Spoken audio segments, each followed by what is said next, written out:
Student, आज का हमारा टॉपिक है रेडियो एक्टिव आइसोटोप्स। तो लास्ट टाइम हमने आइसोटोप्स पढ़ा था। आइसोटोप्स में जैसे आपने पढ़ा, आइसोटोप्स में आपने पढ़ा था क्लोरीन 1735, क्लोरीन 1737, जिसमें isotopes are the atoms of same element. Same element के एटम है हैविंग सेम एटॉमिक नंबर। तो कह सकते हैं atoms of same element having same atomic number. Atomic number आपका ये है, atomic number same atomic number but different mass number. Mass number आपका ऊपर वाला ये मास नंबर। तो जिसमें एटॉमिक नंबर सेम हो, मास नंबर डिफरेंट हो, वो आइसोटोप्स होते हैं।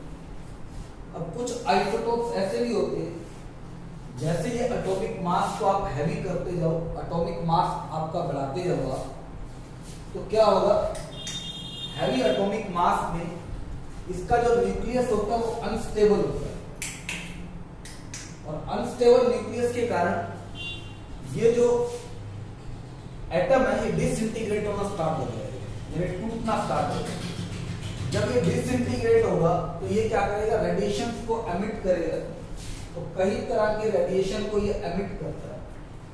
जब ये रेडिएशंस को एमिट करता है तो उनको बोलते हैं रेडियो एक्टिव आइसोटोप्स। यानी रेडियो एक्टिव आइसोटोप्स होता है, these are the isotopes, these are the isotopes which emit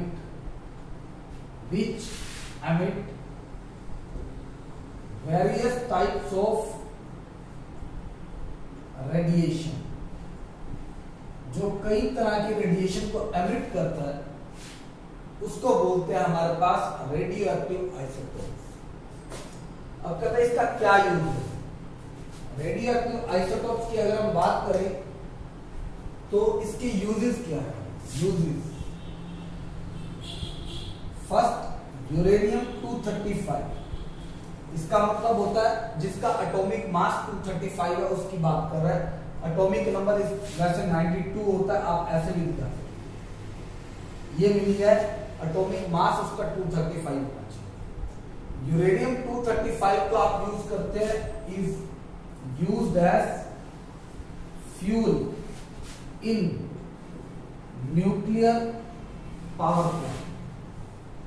तो न्यूक्लियर पावर प्लांट में जिसमें न्यूक्लियर एनर्जी से इलेक्ट्रिकल एनर्जी कन्वर्ट करते हैं, जैसे गोरखपुर में हमारा न्यूक्लियर पावर प्लांट लगा हुआ है, उसमें यही फ्यूल यूज होता है यूरेनियम 235, जिसको हमारा देश इंपोर्ट करता है दूसरे देशों से।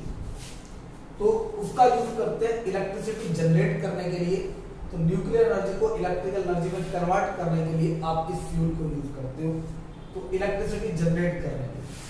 दूसरा, आप ये कह सकते हो कुछ ऐसे हैं जो मेडिकल पर्पस के लिए यूज होते हैं, जैसे आर्सेनिक 74, ये यूज होता है to detect presence of tumor, to detect presence of tumors। Tumours का पता लगाने के लिए ये यूज होता है, ठीक है। तो ट्यूमर्स का पता लगाने के लिए आर्सेनिक 74। इसी तरह sodium 24 to detect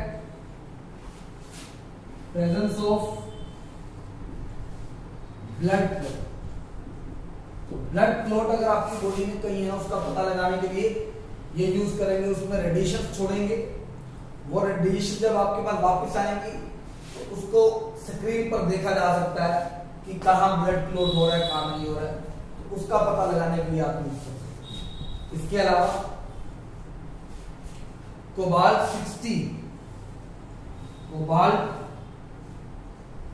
60 treatment of cancer. तो कैंसर के ट्रीटमेंट के लिए कोबाल्ट 60 यूज करते हैं। इसी तरह आयोडीन 131, अगर आपकी बॉडी में गले में ये पार्ट सूजा हुआ है तो उसको बोलते हैं आयोडीन की कमी से गोइटर डिजीज होती है। गोइटर डिजीज के ट्रीटमेंट में आयोडीन 131 यूज होता है। तो ट्रीटमेंट ऑफ गोइटर डिजीज, तो गोइटर डिजीज के ट्रीटमेंट में आयोडीन 131 यूज होता है। तो ये इनके यूज है अलग अलग आपके पास। उसके बाद आता है इस टॉपिक के बाद नेक्स्ट आइसोबार्स क्या होता है। रेडियो एक्टिव आइसोटोप्स के बाद आता है आइसोबार्स। आइसोबार्स की अगर हम बात करें, आइसोबार्स एग्जांपल देता हूं आपको, जैसे आर्गन 1840, कैल्शियम 2040, ये एटॉमिक नंबर है और ये होता है ऊपर वाला मास नंबर। तो ये दो डिफरेंट एलिमेंट के डिफरेंट एटम है। तो isobars are the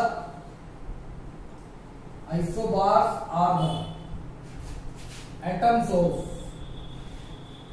different element, atoms of different element having different atomic number but same mass number। Atomic number, दो एलिमेंट डिफरेंट हैं, उनके डिफरेंट एटम है जिनका एटॉमिक नंबर डिफरेंट है, एक का 18 एक का 20, लेकिन मास नंबर सेम।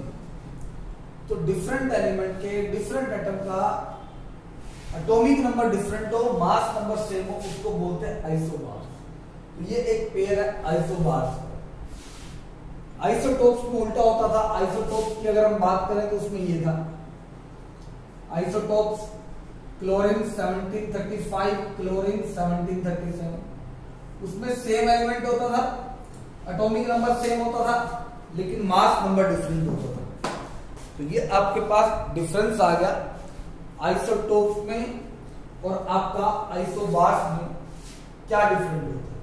अब आइसोटोप्स में तो केमिकल प्रॉपर्टी सेम थी क्योंकि एलिमेंट एक ही है, जबकि आइसोबार्स में केमिकल प्रॉपर्टी सेम नहीं आएंगी क्योंकि ये दोनों आपके पास डिफरेंट एलिमेंट, दोनों क्या आपके पास है डिफरेंट एलिमेंट है, इसलिए इसमें केमिकल प्रॉपर्टी सेम नहीं है।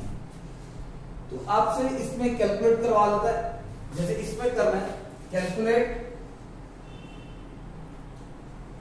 Electron, proton and neutron in argon 1840 में करने मान। तो क्या करोगे, आर्गन है, ये आपके पास प्रोटॉन होगा, एटॉमिक नंबर है, तो एटॉमिक नंबर 18 है तो प्रोटॉन 18, इलेक्ट्रॉन भी 18, इक्वल होते हैं प्रोटॉन और इलेक्ट्रॉन। न्यूट्रॉन होगा, इसमें से ये नंबर माइनस कर दो, 40 माइनस 18, 10 माइनस 8 2, 3 माइनस 1 2, तो 22 न्यूट्रॉन आ जाएगा। तो ये आपने कैलकुलेट कर दी इलेक्ट्रॉन, प्रोटॉन, न्यूट्रॉन। अब आपको इसका आयन अगर बनाना हो तो आर्गन 18 है तो एटॉमिक नंबर 18 है, इलेक्ट्रॉन 18 है, तो इलेक्ट्रॉनिक कॉन्फिगरेशन क्या होगा, KLMN शेल में डिस्ट्रीब्यूट कर दो 2 8 8, ये शेल में 2 आएंगे, L में 8 की कैपेसिटी है पूरे, M में 8, तो वैलेंस इलेक्ट्रॉन 8 है, तो वैलेंस इलेक्ट्रॉन 8 आएंगे अगर, तो वैलेंसी 8 माइनस 8 0 आ जाएगा। अगर वैलेंसी 0 है तो आप इसको नोबल या इनर्ट नेचर कह सकते हैं, ये किसी से रिएक्ट नहीं करेगा। तो आपसे पूछ सकता है भैया आर्गन जो है वो किस नेचर में आएगा, तो वो आपके पास आएगा इनर्ट नेचर।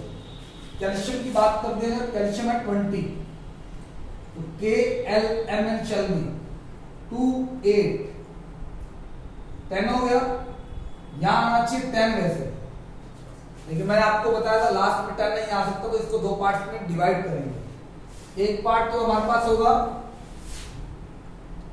8 18 और 32 में से, इन तीनों में से, तो 8 दूसरा जो बच गया 2, तो वैलेंस इलेक्ट्रॉन 2 है, वैलेंसी कितनी आई आपको बता दें जिसमें वैलेंस इलेक्ट्रॉन 1 हो, 2 हो, 3 हो, वो मेटल होते हैं। तो कैल्शियम एक मेटल है, तो आप इसे ऐसे भी बुला सकते हो मेटल कौन सा है, नॉन मेटल कौन सा है। 1 2 3 वैलेंस इलेक्ट्रॉन वाले मेटल होंगे, 5 6 7 8 वाले नॉन मेटल होंगे। 4 में मेटलॉइड भी है और नॉन मेटल भी है, मेटल नहीं होंगे। ठीक है, तो इस तरह से मेटल, नॉन मेटल, मेटलॉइड आप बता सकते हैं।